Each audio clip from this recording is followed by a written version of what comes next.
C'est une initiative qui est née à l'Université de Montréal avec Stanley Volant, qui est un chirurgien Innu.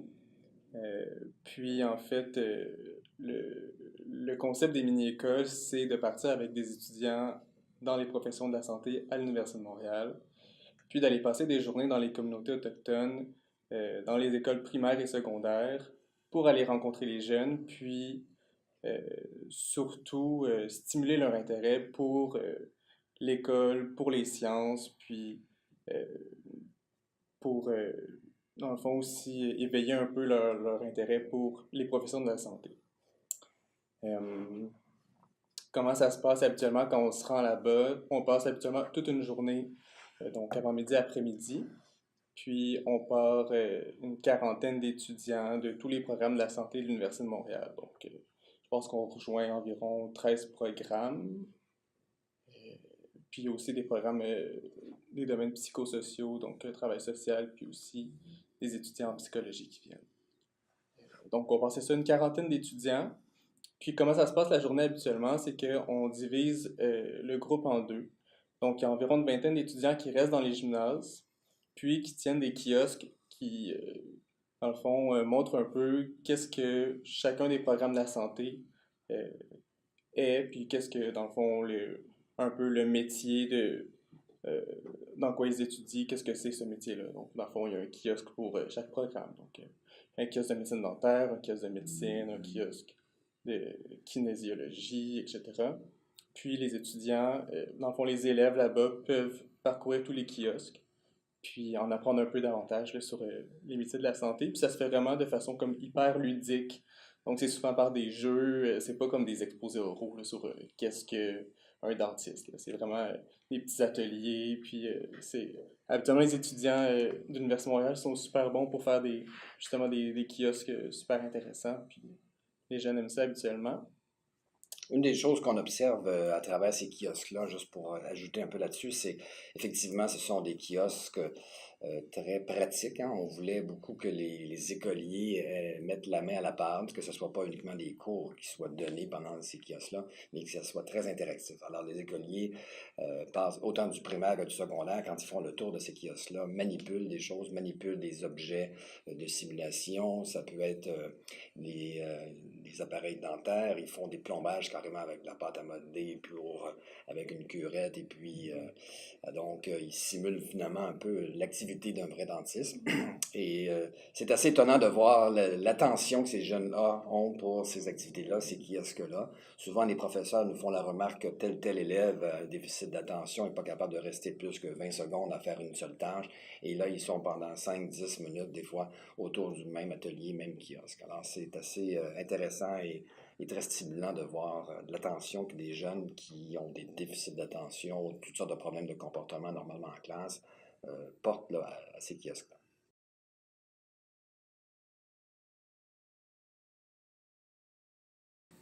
Les communautés qu'on visite là, depuis le début, 2011-2012, c'est deux communautés atikamekw qui font partie du grand réseau là, de l'Université de Montréal, la communauté de Manawan, qui est au nord de Saint-Michel-des-Saints, et puis la communauté de Wemontachi, qui est plus au nord de Latuc. Alors ça, c'est les deux communautés, surtout on alterne entre le printemps et l'automne, entre les écoles secondaires et primaires, depuis 2011 maintenant. Et depuis les 2 dernières années, puis une première fois un petit peu antérieure aussi, on va également dans les communautés Innu de la Côte-Nord pour le même genre d'activité, mais sur une durée plus prolongée d'une semaine, où on visite diverses communautés de la Côte-Nord, autant d'écoles primaires que secondaires, avec le même type d'activité également. S'ajoute à ça une partie culturelle importante également le soir pour vraiment sensibiliser nos étudiants universitaires qui, pour la plupart, n'ont jamais mis les pieds dans une communauté autochtone avant de faire ces activités-là. C'est la réalité de la grande majorité d'entre eux. Alors là, ils sont vraiment baignés, ils sont en immersion totale pendant une semaine lorsqu'on fait cette activité-là sur la Côte-Nord ou pendant les journées qu'on fait au printemps et l'automne dans les communautés atikamekw. Ils sont en immersion totale dans une journée autochtone avec autant au point de vue des jeunes écoliers, autant au point de vue des activités culturelles, souper communautaire, temps de sudation, autres activités artistiques également qui sont partagées avec les Autochtones de ces communautés.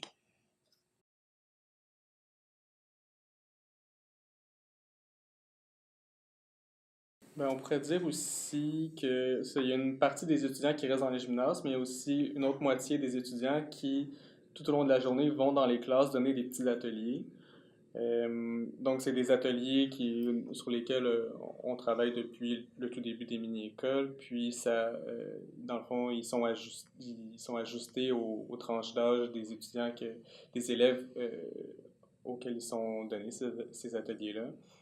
Donc, par exemple, au primaire, c'est des ateliers en classe sur la saine alimentation, sur la santé mentale, un peu le bien-être surtout, l'activité physique.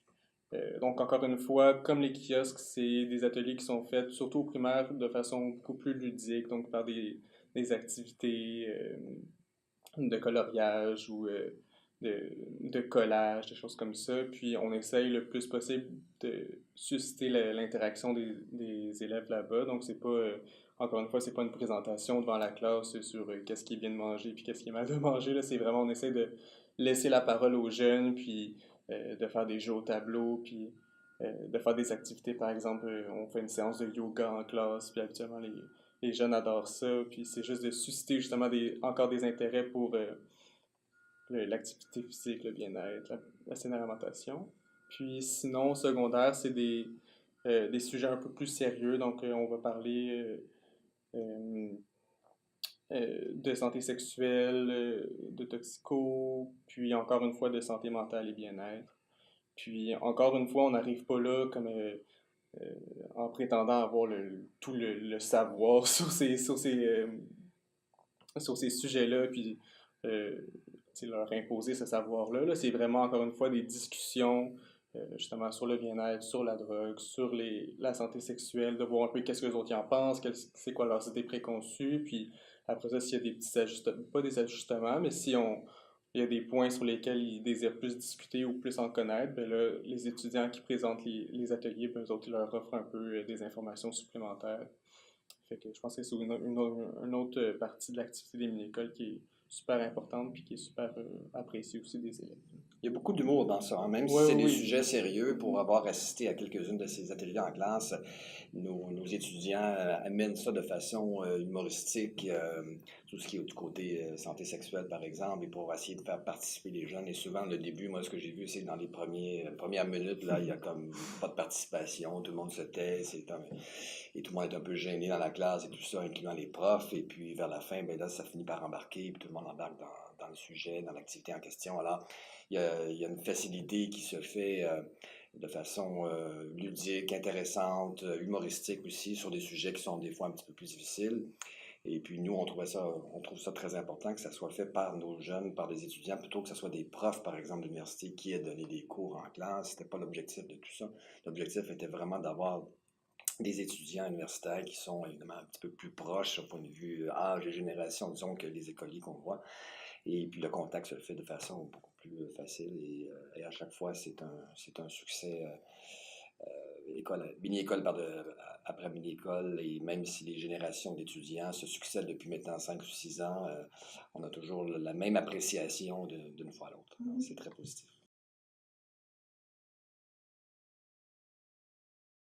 Je pense que c'est le fait qu'on se déplace de l'université pour aller sur place. C'est très apprécié, je pense, des étudiants, des écoliers, des professeurs, de la direction là-bas. Parce qu'il n'y a peut-être pas tant de personnes que ça qui se déplacent pour faire ces activités-là. Alors, on mobilise de l'énergie, du temps, beaucoup de choses. Et on prépare, nos étudiants préparent des activités à l'avance. Et ça, c'est apprécié beaucoup par les gens locaux. Et je pense que c'est une partie du succès de ça. Le fait qu'on s'adapte aussi en fonction de leurs besoins, parce que souvent, il y a eu des contacts aussi avec les professeurs, avec les responsables de la bibliothèque, entre autres. On n'a pas parlé de la bibliothèque, mais on a les gens de la Bibliothèque de la Santé ici qui participent depuis plusieurs années avec nous en apportant des livres, en faisant un inventaire de ce qu'ils ont besoin comme livre, en contact avec la bibliothécaire quand il y en a une de chacune de ces écoles-là pour savoir quels seraient les livres qui pourraient être intéressants au point de vue du corps humain, par exemple, pour l'école en question. Alors, ces personnes-là amènent des livres, il y a un kiosque, apportent des livres, il y a un kiosque de livres dans le gymnase et les livres sont remis à l'école pour faire partie de la bibliothèque scolaire par la suite. Donc ça, c'est un autre volet qui est aussi extrêmement apprécié. Alors le fait qu'on se déplace, qu'on arrive assez nombreux et qu'on prépare des choses pour eux, je pense un des succès aussi, c'est le fait qu'on revient de chaque 2 ans, depuis plusieurs années, dans chaque année, mais comme on alterne entre l'école primaire et secondaire, donc ce qui fait qu'on revoit les mêmes écoles aux 2 ans. Alors il y a une continuité, c'est pas juste une fois et après ça on les oublie, donc il y a un lien qui s'établit avec ça. Puis et nous, on a des liens intéressants avec les directions d'école, ils nous connaissent maintenant, et puis donc tout ça fait qu'on établit des liens qui perdurent dans le temps et qui fait que c'est apprécié à chaque fois. Et je pense que nos étudiants, tu pourras parler, William, pour nos étudiants ici universitaires, eux aussi apprécient beaucoup cette activité-là. Puis les écoliers sur place, bien, il y a un peu de fierté aussi. Quand on arrive dans le gymnase, ce qu'on n'a pas mentionné, c'est que de façon très symbolique, on enfile un sarrau à tous les écoliers. Alors, du petit au plus grand, on a fait faire plusieurs sarraux. Et puis, bon, c'est symbolique un petit peu, mais ils se promènent dans le gymnase avec leur petit sarrau. Alors, il y a une petite fierté avec tout ça aussi. Ils sont pris en photo, ils sont un peu fiers de ça. Donc, ils s'amusent, c'est très, il n'y a pas de devoir, évidemment, c'est très ludique, mais en même temps, c'est pour piquer leur curiosité. Et on a l'impression que à chaque fois, c'est très, très bien perçu. Il y a un haut taux de satisfaction. Quand on questionne les professeurs également, ils sont très contents. Un des commentaires qu'on a eu au cours le printemps dernier d'un professeur dans une école précise était de nous dire qu'elle n'avait pas vu une participation de ses élèves de cette façon-là depuis plusieurs années. C'était unique pour elle. Donc, les feedbacks qu'on a est très positif. Et peut-être pour nos étudiants universitaires aussi, William, si tu veux. Oui, habituellement, c'est vraiment une activité qui est super appréciée par les étudiants ici de l'Université de Montréal. On a souvent là, beaucoup de demandes de participation aussi. Là. Souvent, il faut dire non à des gens parce que plus l'activité se fait connaître, ben, plus les gens s'en parlent entre eux, puis et ça suscite un intérêt pour cette activité-là. Puis c'est aussi justement comme je pense que qu'est-ce que les étudiants apprécient beaucoup à l'Université de Montréal, c'est que souvent c'est quelque chose qui pour eux était complètement inconnu. Il y avait souvent, là, on l'a mentionné plus tôt, mais ils n'ont jamais mis les pieds dans une communauté autochtone. Souvent, on a aussi, tu sais, le dernier contact qu'on pourrait avoir, c'est comme nos cours au secondaire où on garde une espèce d'image là, cristallisée de l'autochtone qui date comme des années, comme du 17e siècle quasiment. Là. Puis quand il arrive sur place, ben, il voit que la situation est complètement différente. Puis c'est, c'est aussi, je pense que c'est toutes les interactions puis les contacts qu'on a avec eux qui rendent l'activité aussi riche. C'est vraiment, tu sais, euh, je dirais que c'est, c'est vraiment une belle expérience humaine, dans le sens que euh, nous, le plus possible, on n'arrive pas là en se disant justement on détient plein de connaissances, puis on vient leur montrer des choses. Je pense que les étudiants y arrivent, puis ils sont aussi ouverts d'en apprendre que d'en donner. Donc, c'est aussi ça qui fait que c'est une belle activité, parce que les étudiants, c'est comme ils apprennent plein de choses là-bas, puis ils en ressortent avec vraiment une plus grande ouverture, puis une plus grande sensibilité aussi de la réalité des personnes autochtones. Fait que je pense que c'est pour ça que c'est autant apprécié. Ben, l'éducation autochtone, nous, on est on va voir différentes écoles qu'on vous a nommées là, dans ces communautés-là, plus la Côte-Nord et les communautés atikamekw. Alors, l'éducation autochtone, c'est beaucoup par les Autochtones, hein. Je pense que ce qu'on souhaite le plus, c'est qu'il y ait vraiment des professeurs et des professionnels autochtones qui soient de plus en plus formés et qui soient de plus en plus nombreux, je dirais, parce qu'il y en a quelques-uns dans ces écoles-là, mais pas encore trop peu nombreux, pour pouvoir participer pleinement à toute l'éducation autochtone comme telle. Je pense que l'éducation autochtone, elle doit être ancrée sur place en fonction des habitudes, de la culture des gens. Il faut que les gens s'adaptent. Ils le font d'ailleurs sur place en fonction des saisons, en fonction des activités extérieures, en fonction des activités de chasse et de pêche et de cueillette également. Donc tout ça fait partie de leur vie. Et puis l'éducation autochtone doit être très ancrée dans tous les aspects culturels et les habitudes de vie de cette communauté-là pour que l'éducation secondaire, primaire, secondaire, éventuellement collégiale ou universitaire, soit ancrée dans les traditions de ces populations-là. Alors, en même temps qu'on veut aller dans la modernité puis pouvoir avoir des carrières éventuellement universitaires, c'est important que les coutumes et tout l'aspect culturel soient respectés puis soient présents. Donc, l'éducation doit être adaptée, je dirais, à leur culture, ce qui n'est pas une tâche nécessairement facile dans un monde universitaire où les notes comptent, où la cote R compte pour rentrer à l'université, etc. Dans 10 ans, moi, je vois ce qu'on souhaite, là, c'est qu'il y ait des liens de plus en plus étroits entre le monde collégial, le monde universitaire, puis les communautés, pour qu'il y ait une intégration, pour que le passage finalement de la vie en communauté autochtone, qui est quand même dans les communautés très, très isolées et pas facile, et que cette vie-là, puis que cette éducation-là soit ancrée, adaptée avec eux et leur permettre de se rendre jusqu'à un niveau universitaire pour pouvoir éventuellement revenir dans leur communauté ou tout simplement participer comme futurs professionnels de la santé, les services sociaux, euh, à la vie québécoise directement. Donc, il y a certains des Autochtones qui vont vouloir revenir en communauté et d'autres qui vont vouloir être hors communauté et continuer à participer. Alors, c'est ce qu'on souhaite le plus. Donc, dans 10 ans, j'espère qu'on va avoir augmenté éventuellement le taux de diplomation au niveau du secondaire 5. Et ça, c'est un des objectifs qui n'est pas facile à atteindre. Et notre rôle à nous est une petite goutte d'eau dans tout ce processus-là. Il y a plusieurs autres facteurs qui rentrent en ligne de compte, toutes les conditions sociales sur place. Mais on pense qu'en établissant des liens en continuité avec ces comités-là, qu'on peut contribuer positivement à peut-être éventuellement augmenter le taux de diplomation au niveau du secondaire 5, donner le goût de poursuivre les études au niveau éventuellement collégial, universitaire, aux jeunes qui habitent de façon dans des communautés très, très isolées comme celle de Manawan et celle de Wantachi et certaines autres de la Côte-Nord également. Vous voyez, peut-être d'établir des liens, de faire des jumelages entre des jeunes écoliers et des jeunes universitaires. Ça, avec les moyens, les médias sociaux, c'est pas des mesures qui coûtent très cher actuellement. Alors ça, c'est quelque chose qui pourrait se faire.